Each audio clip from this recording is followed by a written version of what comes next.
Assalamu alaikum students, welcome back. So today's topic is metallic and non-metallic character. हम जो है ना first chapter study कर रहे हैं सेकेंड ईयर केमिस्ट्री का SNP ब्लॉक एलिमेंट्स। आज के टॉपिक में हम जो है ना डिफरेंट ग्रुप्स में डिफरेंट पीरियड्स में जो है ना हम जो है ना metallic and non metallic character trends पढ़ेंगे और ये होता क्या है इसको स्टडी करेंगे। तो सबसे पहले इसकी डेफिनेशन की तरफ आते हैं। मेटालिक कैरेक्टर जो होता है that is basically tendency to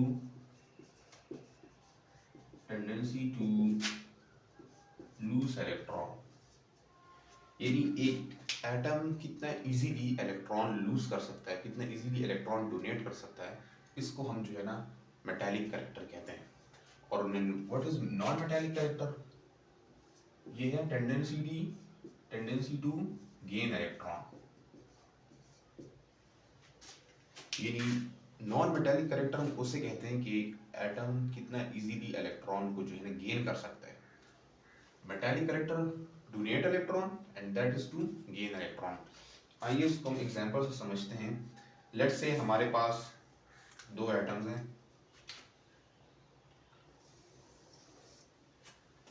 that is small. Now इसका साइज जो है इसका साइज क्या है? ज्यादा है, इसका साइज कम है। सो अब लेट्स से यहाँ पर ये न्यूक्लियस, यहाँ पर न्यूक्लियस है। डिस्टेंस जो है वैलेंस तक या वैलेंस इलेक्ट्रॉन तक यहाँ पर ज्यादा है। जब डिस्टेंस ज्यादा है तो वैलेंस इलेक्ट्रॉन न्यूक्लियर होल्ड उस पर क्या होगा? वीक होगा। तो ये एटम क्या कर सकता है? इजीली इलेक्ट्रॉन को लॉस कर सकता है। जबकि यहाँ पर डिस्टेंस कम है जिसकी वजह से ये इजीली इलेक्ट्रॉन को लॉस नहीं करेगा। सो हमारे पास इसकी हम फिर क्या कह सकते हैं कि इसकी आयोनाइजेशन एनर्जी जो है, आयोनाइजेशन एनर्जी क्या है? कम है। क्यों कम है? क्योंकि इस पर हमें जो है ना इस इलेक्ट्रॉन को रिमूव करने के लिए लेस एनर्जी चाहिए, क्योंकि उस पर इतनी अट्रैक्शन पहले से मौजूद ही नहीं है। वो इजीली जो है इस एटम से रिमूव हो सकता है थोड़ी एनर्जी प्रोवाइड करने से। जबकि यहाँ पर न्यूक्लियर होल्ड ज्यादा है जिसकी वजह से इसकी आयोनाइजेशन एनर्जी क्या है? ज्यादा है। दैट्स व्हाई यहाँ इसका जो रिमूव करने की जो ताकत है यहाँ से इजी रिमूव हो सकता है। So we can say that इस एटम का जो मेटालिक कैरेक्टर है, मेटालिक कैरेक्टर क्या है इसका? मेटालिक कैरेक्टर इसका क्या है? ज्यादा है।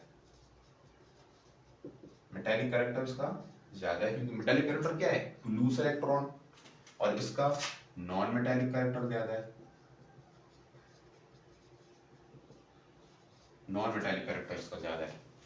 इन अदर वर्ड्स हम क्या कह सकते हैं कि ये क्या है? मेटल है and that is non metal. तो यहां पर क्या पता चला कि मेटल्स जो होते हैं उनका मेटालिक कैरेक्टर ज्यादा होता है। क्यों ज्यादा होता है? क्योंकि उनकी आयोनाइजेशन एनर्जी क्या होती है? कम होती है। वो इजीली इलेक्ट्रॉन को रिमूव कर सकते हैं। जबकि नॉन मेटल्स जो होते हैं उनका नॉन मेटालिक कैरेक्टर ज्यादा होता है। क्यों? आयोनाइजेशन एनर्जी उनकी ज्यादा होती है। और एक और पॉइंट यहां से क्या पता चल रहा है? मेटल्स का साइज क्या है? ज्यादा है, जबकि नॉन मेटल्स का साइज स्मॉल है। अगर हम इसको पीरियोडिकली हम पीरियोडिक ट्रेंड्स देखें डाउन द ग्रुप और अलोंग द पीरियड, अगर हम इसके ट्रेंड्स देखें तो क्या होंगे? डाउन द ग्रुप पहले ट्रेंड देखते हैं इसका। Down the group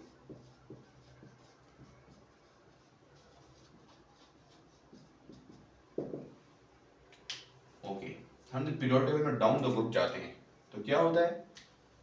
size increase होता है। When size increases ionization energy decreases, so metallic character increase, double arrow so increase का मैंने निशान बता दिया।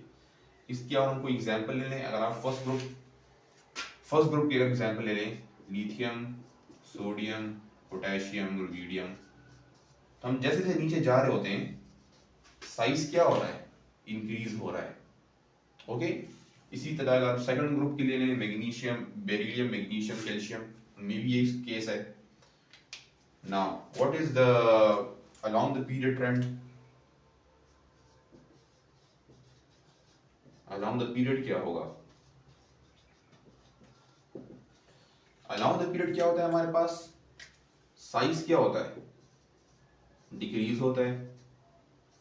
जब साइज डिक्रीज होगा, जिस तरह यहाँ देखें साइज डिक्रीज हो रहा है, तो जो वैलेंस इलेक्ट्रॉन है वो न्यूक्लियस के करीब हो जाएगा, जिसकी वजह से उस न्यूक्लियर वोल्ट उस पर ज्यादा हो जाएगा, तो आयोनाइजेशन एनर्जी ज्यादा रिक्वायर्ड होगी to remove it from the valence shell, so that's why ionization energy ज्यादा होगी।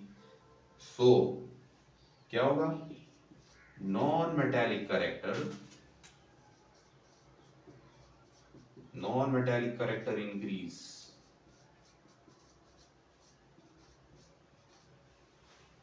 ओके, तो अलोंग द पीरियड अगर हम जाएं, इस तरह जाएं, लेट्स से लिथियम है या सोडियम, फिर magnesium, aluminium, silicon, phosphorus, sulphur, तो हम जैसे यहाँ जा रहे होते हैं पीरियड में, साइज क्या हो रहा होता है, साइज डिक्रीज हो रहा होता है।